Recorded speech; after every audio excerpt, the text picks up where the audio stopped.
Alright guys, in this episode of Designy Bits, I'm going to do a short presentation that I call Characters That We Care For. This is a case study on player empathy. Now the goal here is for me to go over some tips and tricks or suggestions for how you can create great believable characters that really pull on the heartstrings of the players for your video games. So let's talk about empathy. Empathy is the ability to understand and share the feelings of another. Now this is very important that you understand this definition as we continue to go through the rest of this course content. So in games today, games are full of emotional moments, full of impact opportunities and experiences that can allow the players to feel. And do we really connect with the players and have them feel empathy when we introduce them to these characters, or when we have bad things happen to these characters or good things happen to these characters? So these next tips are going to show you how you can increase that for your players. So sadness alone isn't sad enough. Just something bad happening without context is not going to make players feel right away. It's not going to make players relate. They may say, oh dang, that's messed up, but they won't feel the grief, right? They won't relate to the hurt on a personal level. You have to draw those points of connection. And so the biggest problem is not every player feels the same way. Different people have different empathetic triggers. So let me explain. The trick is you need to find multiple ways to have the player to connect with, appreciate, or relate with a single character. By making such a broad stroke, you have increased the opportunity to connect with different people. And so here is how it's done right. This is Death Impact done right.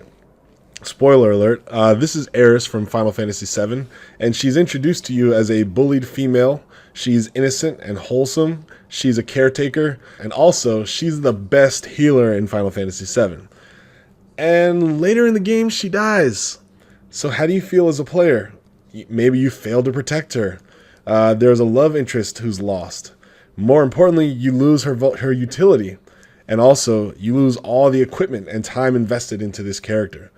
And so now let me explain why this is Death Impact done right. You see, you spend a lot of time playing with this character, so you get opportunities to develop a relationship with this character.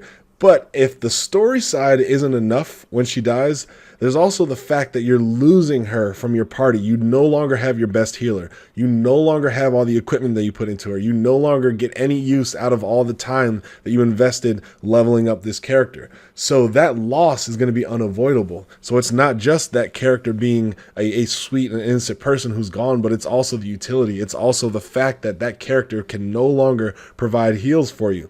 And every battle that you fight after her death, you immediately think of, dang, Eris is gone. So now let's talk about the badass done right. Every game loves to have, well, I don't want to say every game, but lots of games love to have a badass character who's going to be, the hero, the machismo, the laugh in the face of death and spit on his boots kind of guy or girl. But let's talk about how you can actually do it right. You see, it's not about having a hero who's just unbeatable, or it's not about them being overconfident or being never afraid or unafraid, because that's cliche, right? Like, we already have Duke Nukem, and nobody wants to see repeat and repeat and repeat of the never afraid badass. So let's talk about how you can actually create this archetype, but make it even more impactful. The player needs to see the human element before seeing the heroic element. So let me repeat that. The player needs to see the human element before they see the heroic element. They need to see the hero acknowledge the fear and still prevail. They need to see the hero acknowledge and understand their vulnerabilities or their mortality and then still go for the goal. That's what's badass. Not somebody who's just never afraid, who's never hurt, who's indomitable to everything around them. That's a very boring hero. That's Superman. And unfortunately, that's why Superman had to have kryptonite, because without at least some sort of vulnerability, without something that they have to overcome on a personal level, it's really hard to invest in a character like that and root for him and want him to win, because there's no mystery. They always win. So now let's talk about the child done right. A lot of movies, a lot of games like to write these child heroes. And here are the things that come from the audience. The audience expects the child to be vulnerable. They expect the child to be afraid. They expect the child to run and hide and not act. And then all of a sudden in the movie, there's that look that the child gets, or the one thing that happens. And then the child all of a sudden ignores pain, ignores fear, ignores whatever threats are ahead, and does some sort of incredible heroic thing as if they go through this transitional moment. But that's super cliche. Here's how you actually do the child hero right.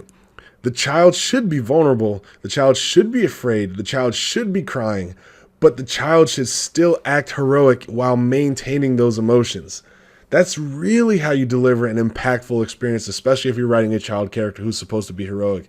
It's if you give the death for, let's say, the child's mother or father dies, or some sort of very important figure, the sadness, the grief, that should be overcome, or the child should be overcome by those emotions, even if the child is getting revenge. And it shouldn't be in anger, it should be in crying anger, right? The tears, the sadness, the face should still look sad, even though the child has unlocked some sort of dormant power that's able to overcome, whatever threat that they were against. And now finally, let's talk about my favorite way to write villains. I don't like villains who are just evil for evil's sake. Like, oh, I just woke up one day and I've just been evil my whole life. Nobody likes games like that. That's super like Mario Brothers type stuff with Bowser, who's just been mean his whole life.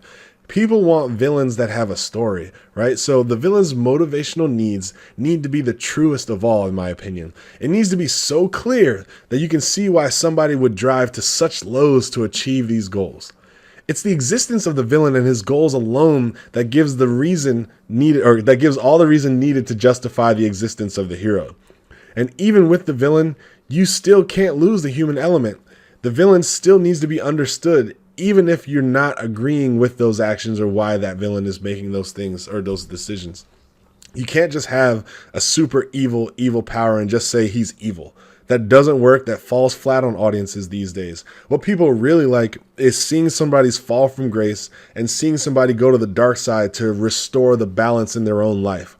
Those are the great villains. The people who have means, the people who have resources, the people who have connections, but they just have a twisted perspective on what they're going to do to achieve their goals. You see, the best villain is a hero without any other options. Alright guys, so that was a quick little presentation I put together for Designy Bits that I hope will help you write some really cool, relatable characters that will leave impact on players who play through your games.